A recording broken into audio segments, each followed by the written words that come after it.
The views expressed by guests are their own and do not necessarily reflect the views of their organization. Welcome to the Enterprise Knowledge Cast, ranked by FeedSpot as the #1 KM podcast. This is a look into the world of knowledge management, information management, data management, and everything in between. Knowledge Cast is brought to you by Enterprise Knowledge. I'm Zach Wahl, founder and CEO of EK. Today we're speaking with Donita Volkwijn, Manager of Knowledge Management at Rockefeller Philanthropy Advisors. Donita, welcome. Thanks for being here. Thank you for having me. I'm excited. Yeah, this is great. Now, for those of our listeners who might not know, can you tell them a little bit about RPA and explain what the organization does, what the mission of the organization is, and specifically what your role is there?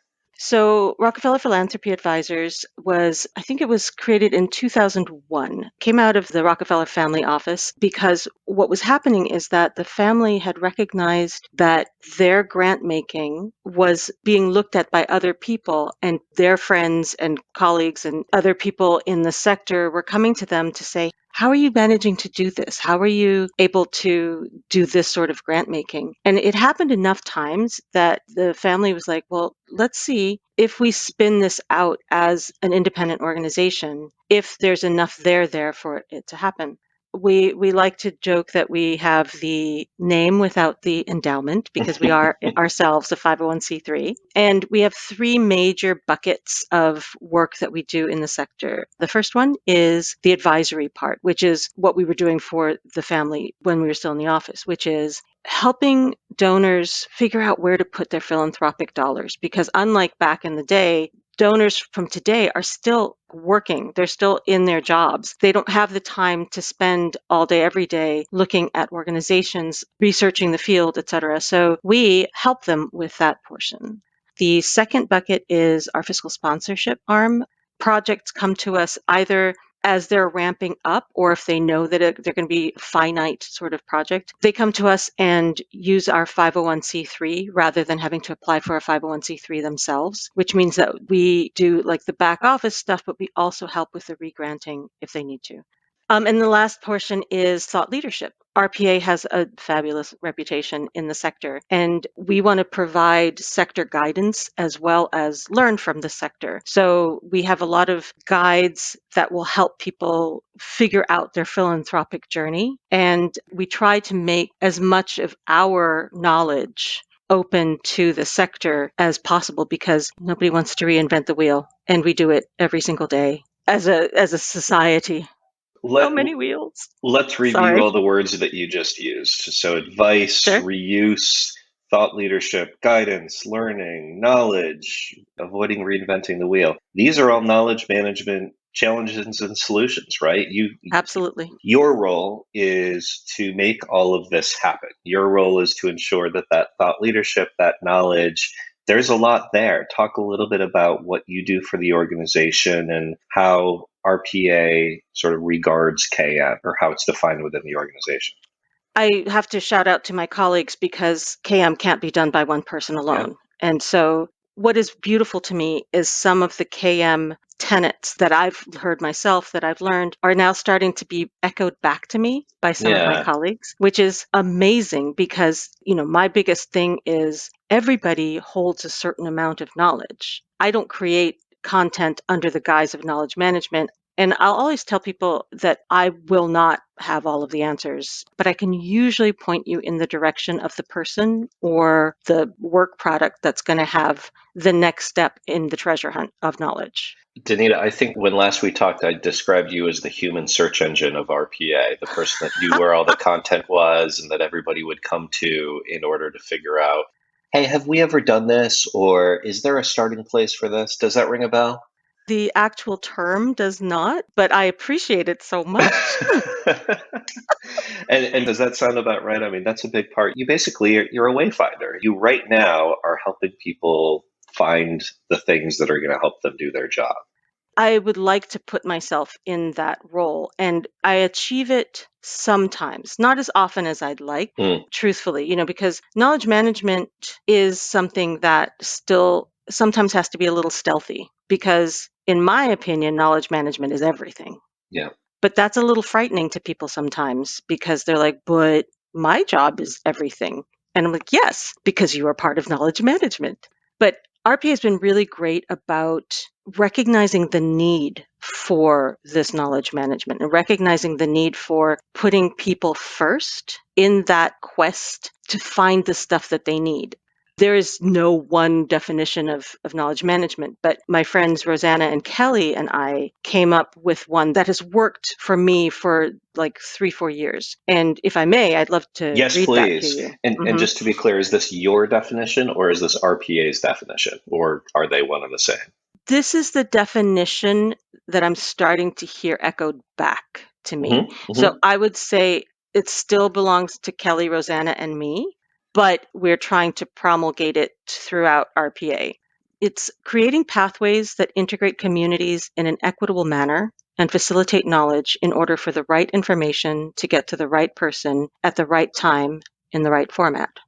Nice. I especially like a couple elements of this. First of all, I think introducing equity into this is very cool, and I'd like to talk with you about that. Yep. But I also, the right place, right time, right person, right stuff sort of theme, I think is so critical. I mean, it talks about the outcomes of what good KM does. In a nutshell, it just makes it easy for people to find the stuff that they need for the right information to flow to them. And so any way that that can be said in a manner that will resonate with folks, I think is great.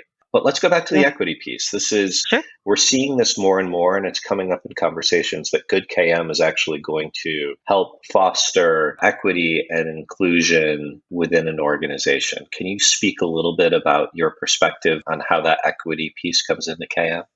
Yes, because it is, I think it's my raison d'etre Yeah. in that Peter Drucker, who did the theory of the business, Yeah. he has a quote that reads, today knowledge has power. It controls access to opportunity and advancement. And that to me says it all. Knowledge management, getting back to the definition that I just read of our version of knowledge management, first of all, can you imagine doing your job and having the right information at the right time in the right format? How would that change your life as a knowledge worker in your organization, right? But then this is one of the reasons that I love this definition, because it begs the question of who gets to decide what's right?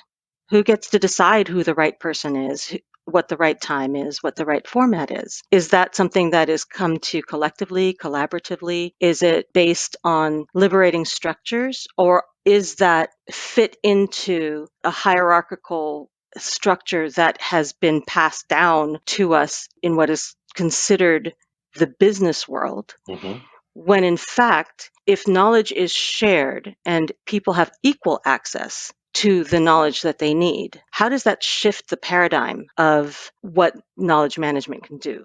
I talk about the organizational network analysis a lot when I'm talking about how knowledge management and racial equity fit together. To me, they're one and the same, just from different lenses. So with the organizational network analysis, as you all know, you look at the structure of the organization through a different lens. It's the same information. This is, again, what I love about knowledge management. We're not reinventing stuff. For the most part, it's knowledge that exists in your organization, but the questions that are being asked allow the knowledge to emerge in a different way.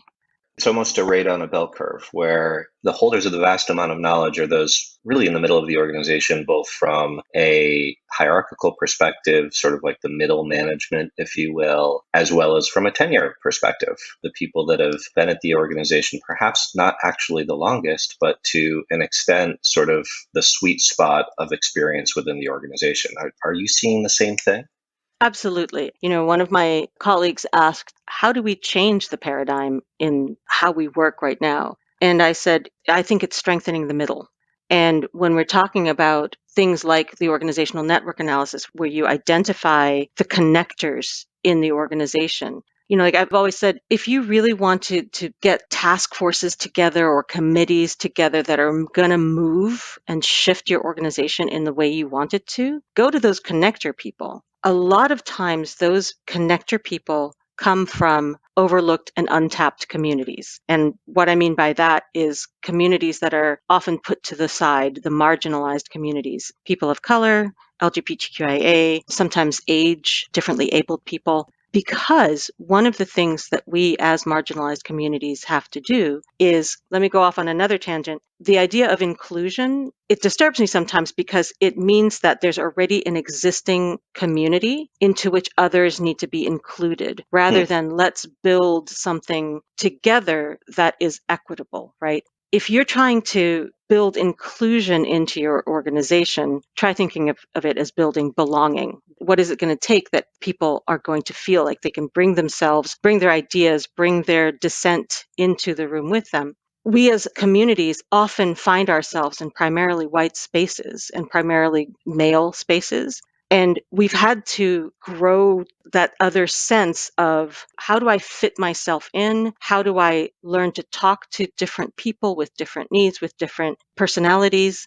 We have found a way to get ourselves into the community, which allows us to see when other people are struggling to get themselves into the community. And that's where knowledge management comes in. That's where racial equity comes in. That's where equity in general comes in. When we recognize the need of other people to have access to the things that are going to make them engaged with their work, who are going to feel like they have all of the tools they need to do their work in a way that allows them to thrive and allows their teams to thrive and allows their organizations to thrive.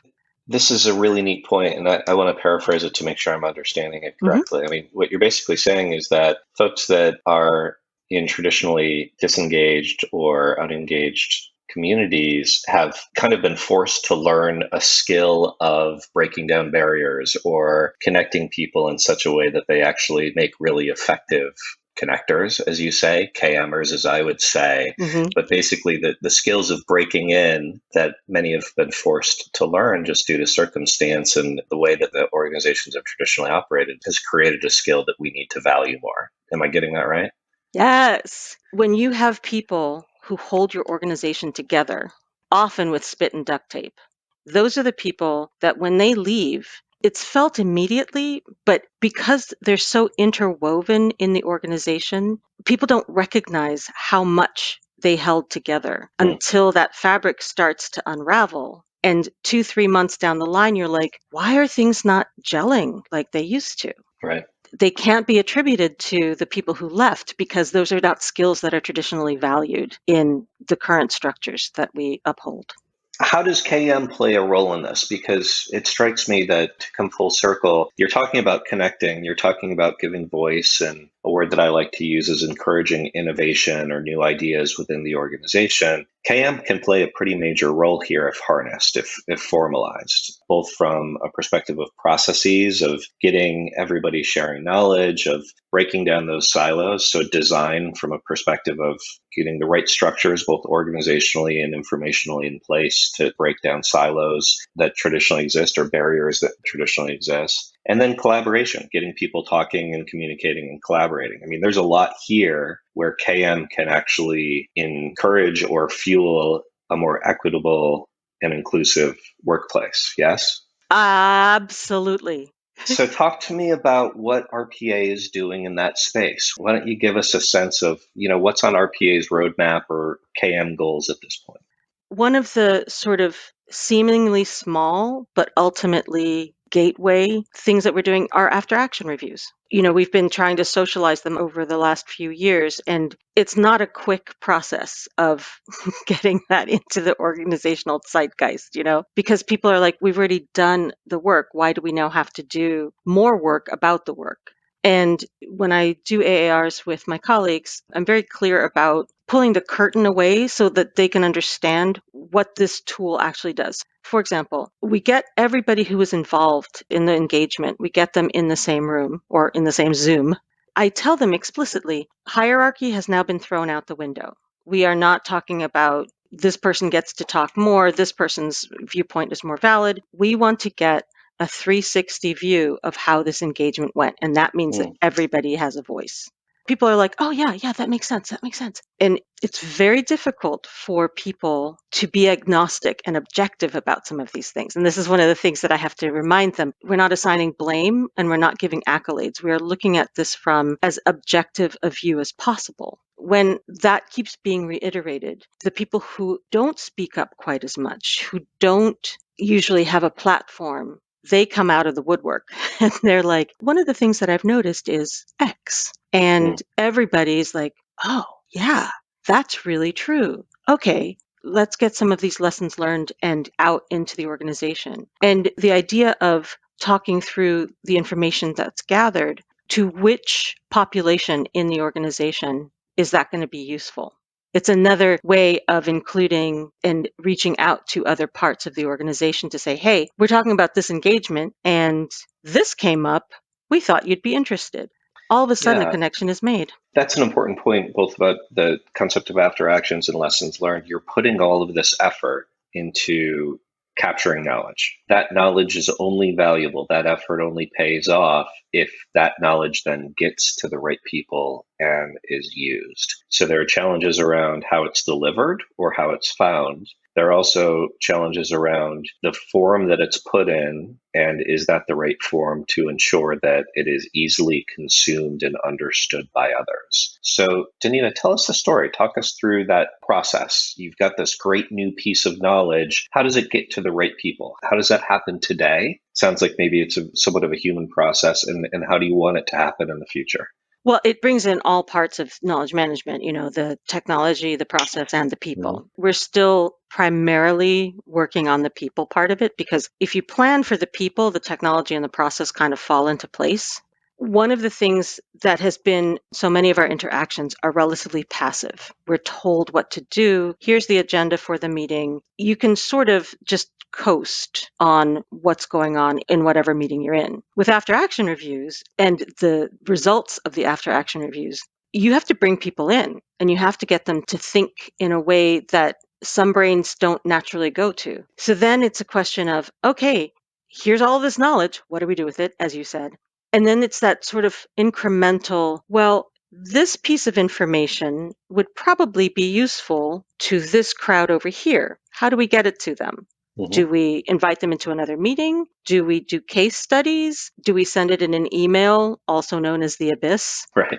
How do we do this? And then it brings in document tagging. It brings in the search and the findability that we talked about because I know that it exists. And this is the other beautiful thing about things like AARs or knowledge retention groups is that you've now passed that knowledge on, not only in the form of paper or a recording or a meme or a word cloud, it also now lives in the brain of the people that were in the room. So even if you don't get the knowledge to the other team in a timely fashion, there's every possibility that somebody in this AAR is going to talk to somebody else in a different department and go, we just learned about this thing. I wonder if this resonates for you. I love that point of the unintended positive consequence, right? The idea that simply by taking the action, even if you intend for this newly captured knowledge or new innovation to be distributed or shared or found in one particular way, there's likely to be triggers that happen, positive triggers, good things that happen where somebody said, we were just talking about this, or somebody just asked me about this. It spawns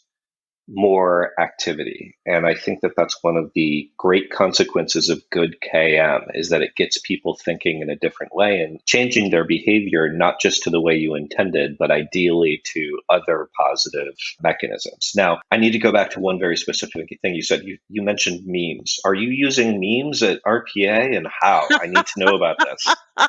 Sometimes the memes pop up in PowerPoints. Somebody shared a meme with me. This was probably back in March, and it has stayed with me. It is nothing should go back to normal. Normal wasn't working. If we go back to the way things were, we will have lost the lesson. Maybe rise up and do better. I like it. Right? Yeah. It's the same for KM. If we go back to the way we were doing things, we're just going to be in the same pattern. I got it. I was curious if there was the little picture of the nailed it kid there. I was picturing that kind of meme. So I needed to clarify on that. No, we've used those as well. More internally than externally. You don't want to make your clients go, what are these people doing? I talk about what you and Claire were helping us to understand, this unstructured knowledge and how much it is now coming into our lives personally and now moving into professional, because the purpose of a meme is that it gets across an entire world of stuff with one picture and a couple of words. Yeah, no, that's why I wanted to ask about it. I mean, there really is some power to it. And I also think that there's, some people, I think this is shifting, but there used to be this thing that when you're at work, you're going to be formal and you're not going to joke around and you're going to follow the template and follow the process and you're going to do this and that. And I think that actually going back to our earlier conversation about equity and inclusion, bringing some humanity into the workplace and bringing some fun into the workplace, letting people be a little bit more like their non-work self is really healthy for performance and job satisfaction and employee comfort within the workplace. A lot of good KME things. So I was curious whether you had found a way to bring like a fun meme type of experience into your KM processes. And it seems like you're getting there. That's neat. I'll tell you, one of the things that I have done recently is, have you ever heard of an I am poem? No. Okay, so somebody created sort of a template and it starts with I am, and then you fill in little things like what's your home state, and then you read it. Out of this template comes a poem. I have started using my I am poem when I'm introducing myself to people in webinars, in groups. I'm going to mess it up, but Plutarch had this quote along the lines of, a mind is not a vessel to be filled, but a fire to be kindled. And so when you have normal intros for people, you're like, you play this role, this is how long you've been in the workplace. You might say something about your family, you probably not. I will admit to sometimes glazing over in those things. So I've started experimenting with this poem, which I'm going to read to you now, as a means to get to the conversations that need to be had sooner. And so my I am poem is, I am African by birth, American through naturalization. I am an immigrant, forged from the hateful ideology of apartheid, tempered by the casual and relentless racism of the United States, joyfully and unapologetically indomitable. I am a torchbearer, a storyteller, a steward of knowledge. I am a woman, a daughter, a sister, a friend, a non-blood related auntie. I am a Tar Heel, a New Yorker, an opera singer, a logophile, a philanthropist. I am loved, cherished, privileged, angry. I am. Donita, that's lovely. That's very Thank cool. you. Thank you. And so you use that in RPA, like as in your intro. That's how you lead off when you're meeting somebody new in a meeting. It sort of depends. Like if we're talking CRM or NetSuite financials or something like Hmm. that, I might save it for another time. Yeah. But my goal is eventually financial meetings, strategy meetings are all going to start with a better understanding of who's around the table. Yeah. I've used it now probably in 3 or 4 webinars, and it's gotten such a great, like, I want to do that now. And I'm like, yeah, do it, because yes, it's impressive that you went to this school and got an MBA and that you've been in the business for 20 some odd years. And it really is. And I'm not belittling that at all. But if we want to change how we operate in our organizations, how we operate in the globe, in society, it has to start with finding places of likeness and difference. Yeah. Well, there's some real vulnerability in that as well. And I really appreciate your modeling of that. Danita, you're so passionate about all of this, and I love that. And I've always appreciated that in you. Can you give our listeners a little bit more on your background? I mean, your poem in the abstract says so much, but maybe a little bit on how you got into KM and why this is such an area of passion for you and why it matters so much in the context of what you do at RPA. So I'm going to go big. Side note, do you watch South Park and I, the Underpants Gnomes?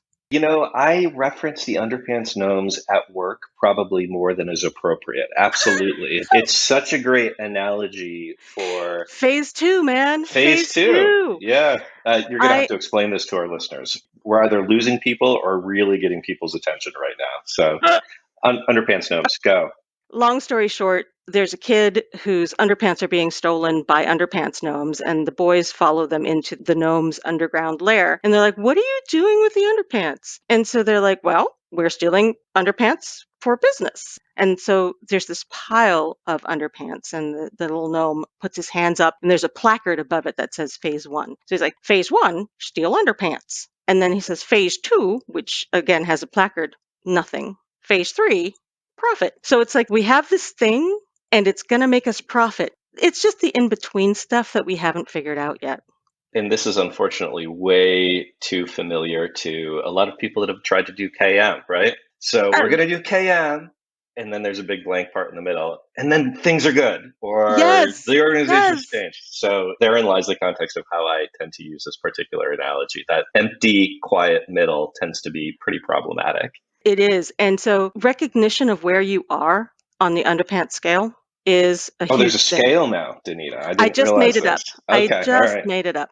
I'm really good at phase 1 and phase 3. And I think a lot of people tend to gravitate to one or the other. So I can be in the weeds on something and I can be on the large visionary scale of something. But getting those things to fruition is where like I love partnering with people who can recognize the vision but then can also be like, that's going to cost this amount of money and this is how much money we actually have. So fix it, visionary. So the reason I'm so passionate about KM and racial equity, because like I said, I think they are the same thing, Mhm. is that imagine if everybody in the world, see, I told you I was going to go big, had the right information at the right time in the right format to further their goals and the goals of their communities and their organizations.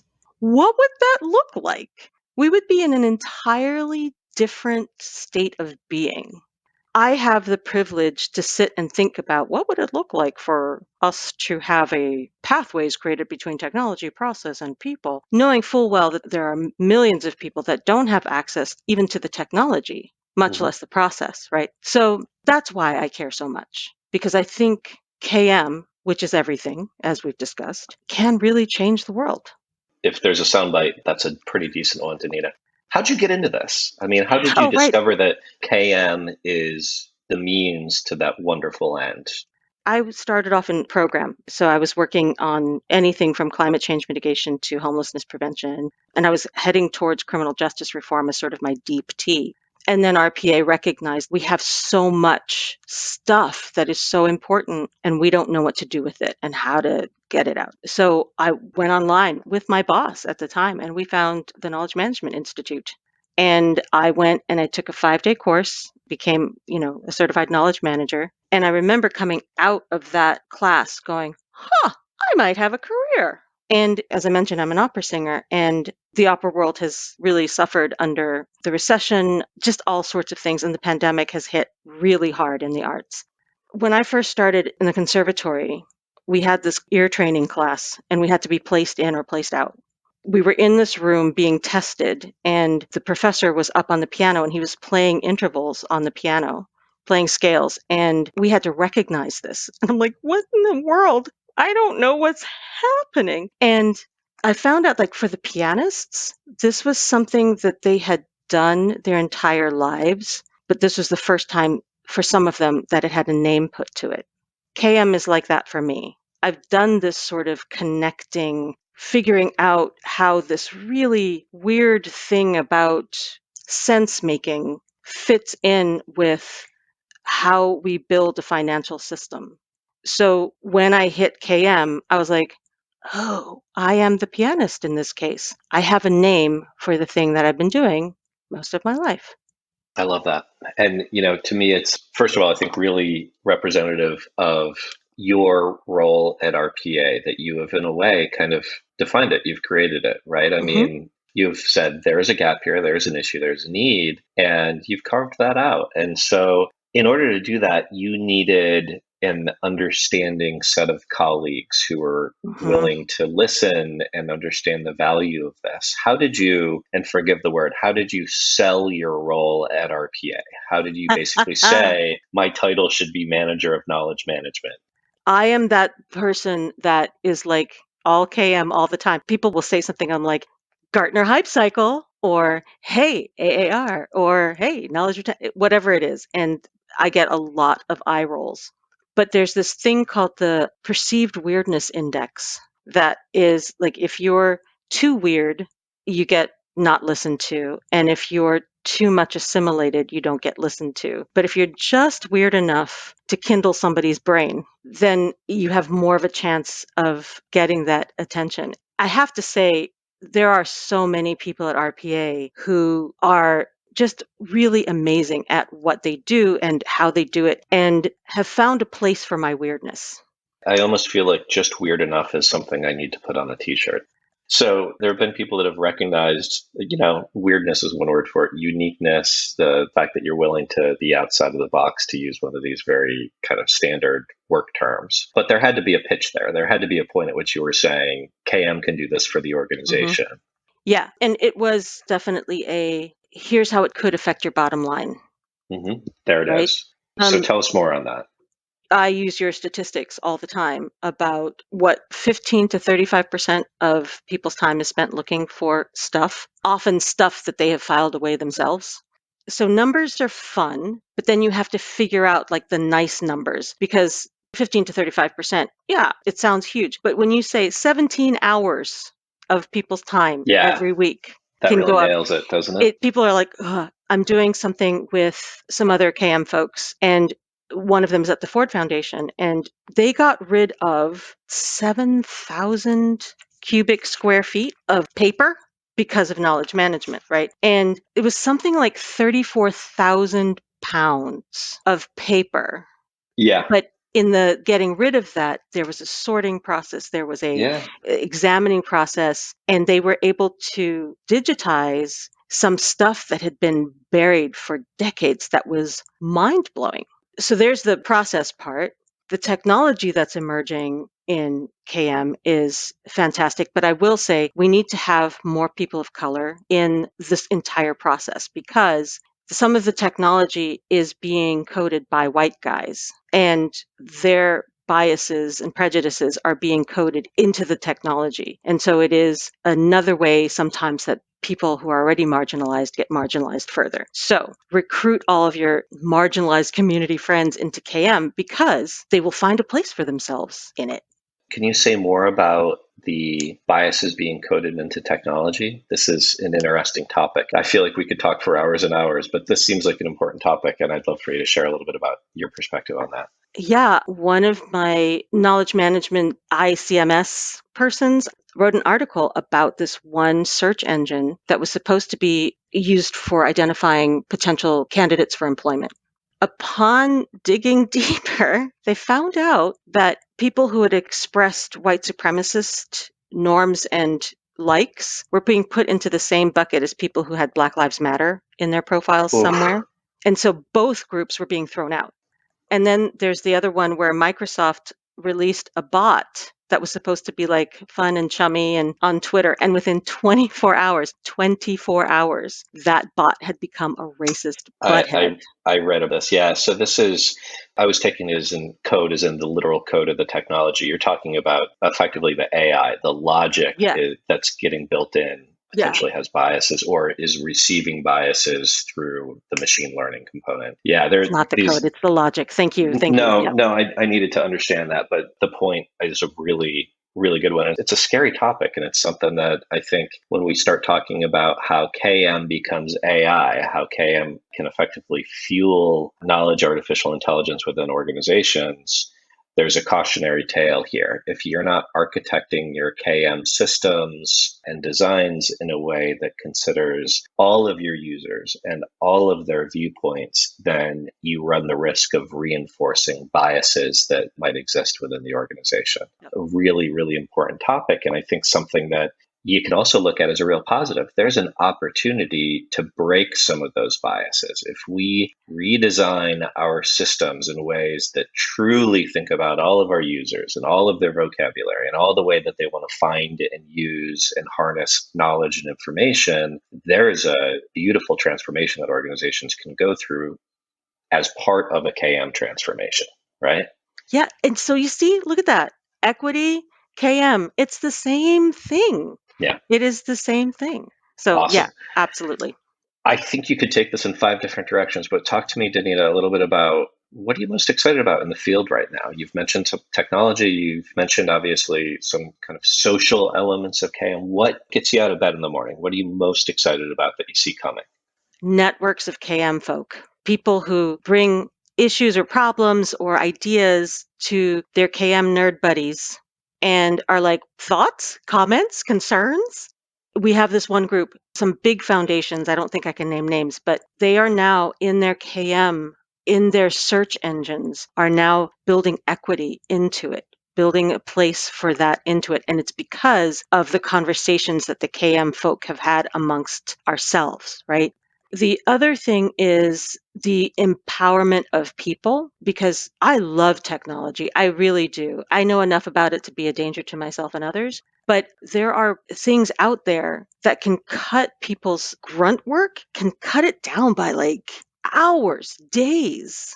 And if you've got the people who understand the needs of the organization and not just like, hey, here's this big shiny thing, let's get it without understanding why you're getting it. But if you've got those people into this mindset of knowledge manager, knowledge worker, knowledge holder, then the technology becomes something beautiful. And I love, love, love making things easier for my colleagues. Donita, I'm picking up on a theme with a lot of what you have said thus far. The phrase that I use is KM can be a self-feeding beast, that the more good KM activity that happens in the organization, the more people understand KM and therefore want to support it, exhibit good KM behaviors as a result, are more willing to share their knowledge and offer their time and publish stuff in the way that you've asked them to. You've taken a really interesting view of this to the fact that that's not just within an organization, but it's also in a way global in nature, that by exposing more information, we're arming more people with the knowledge they need to be in an equitable position and therefore succeed and therefore share their knowledge themselves. Any response to that? Yes. So one of my major KM tenets to which I adhere is knowledge shared is power multiplied, because I do think that there are people in organizations who tend to hoard knowledge because they're afraid if I share what I know, then somebody else is going to be able to do my job, or I will lose that little bit of power that I have. But with KM, I drive people crazy because I personally think that KM is the entire organization. For other organizations, KM is going to sit with IT or with HR or with program or somewhere else in the organization in which it's just as siloed as all of the other departments in an organization. That's fine. The thing about KM, how to get started with KM is just start and see where it leads you, right? But also be aware of the lessons learned opportunity, because I think a lot of folks try something and it quote unquote fails. And then they're like, well, that was a big old failure. I'm done with that, right? But the beauty of KM is adding those two little questions of what did we learn and how can this apply to the same thing or Mm-hmm. apply into a different endeavor? And when you start asking those two questions, you realize an opportunity begets an opportunity. And this comes from Andrea Mm-hmm. Donahue at the Ford Foundation, who said those words. Because if you start delving into how can we make our organizational knowledge flow better, which is one of the ways in which knowledge management can be defined. For example, we did a knowledge retention process with one of our retiring colleagues. And that process led to recordings and like a 32-page report that touched on every single part of the organization. So from that one opportunity of knowledge transfer, we get 15 other opportunities to Yeah. improve our organizational knowledge. That's fantastic. That's great. Yeah. One of the things that really strikes me about this too is, I use the phrase of self-feeding beast, but you've actually taken it a step further. What you're actually identifying is by capturing one piece of knowledge, you're not just encouraging other people to do good KM, you're actually encouraging organizational change. This is really about transformation. If we can be effective in KM, we're not just getting people to do good KM, we're helping people to do their jobs better, we're helping the organization to perform better, and we're identifying really new ways for the organization to deliver on its mission.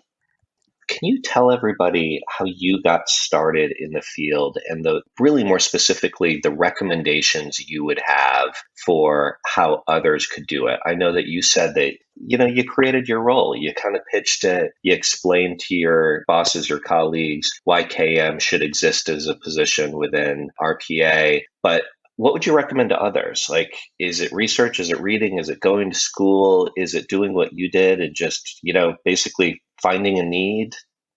Okay, so I wanted to add some context to one of the things that you said, which is that it was actually RPA who recognized That's even first the better. need for knowledge management. We realized how much information we have in the organization. And initially, it was meant to be like how to influence the sector. And eventually, we realized that we had to split into Hmm. knowledge management and knowledge development. So, knowledge management is more internal facing, knowledge development is more external facing. But we use basically the same information. It's just where it goes. Well, the lucky thing is that there now exists a treasure trove of books and articles and things like that. There's one that's called The Power of KM, and it's got this weird little diamond on the cover. But I always, like, I put a little post it note under the title, The Power of KM. My post it note reads, compels you, because it felt like one of those things, like, this is Do now you your do that? Do you doctrine, carry you the book must around follow and it. wave it in front of But people that aren't tagging their content properly? no, for reals. I had it at my desk and I would pull it out and show people and like leaf through it. But now, of course, it's in my office and I've been working in my home since then. So I feel bereft.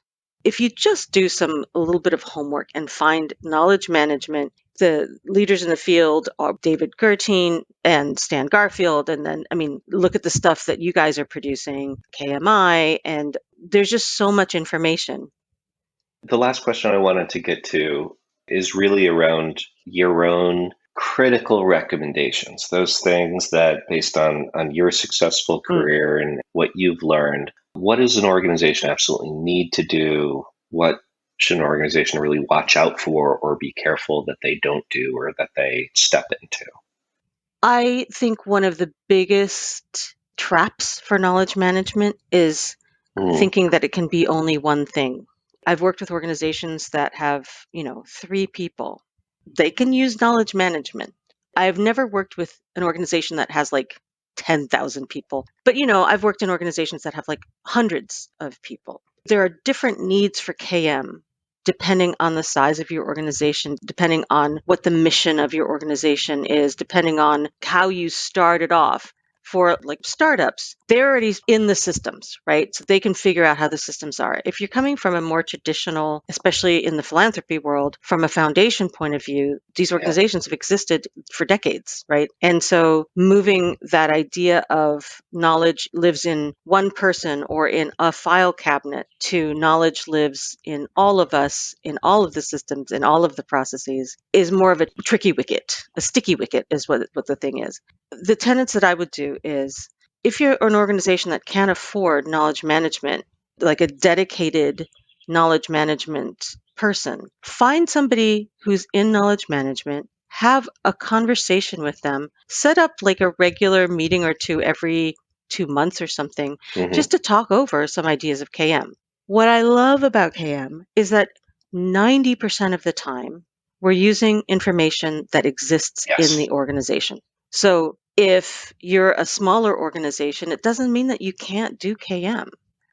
Donita Volkwijn, thank you for spending your time with us. Thank you for adding your own experience and insights to this. I thought it was a really wonderful and rich conversation. For those of you out there, thanks for listening to this episode of Knowledge Cast. To check out more information on knowledge management, visit our website at enterprise-knowledge.com. Have a great day, everybody.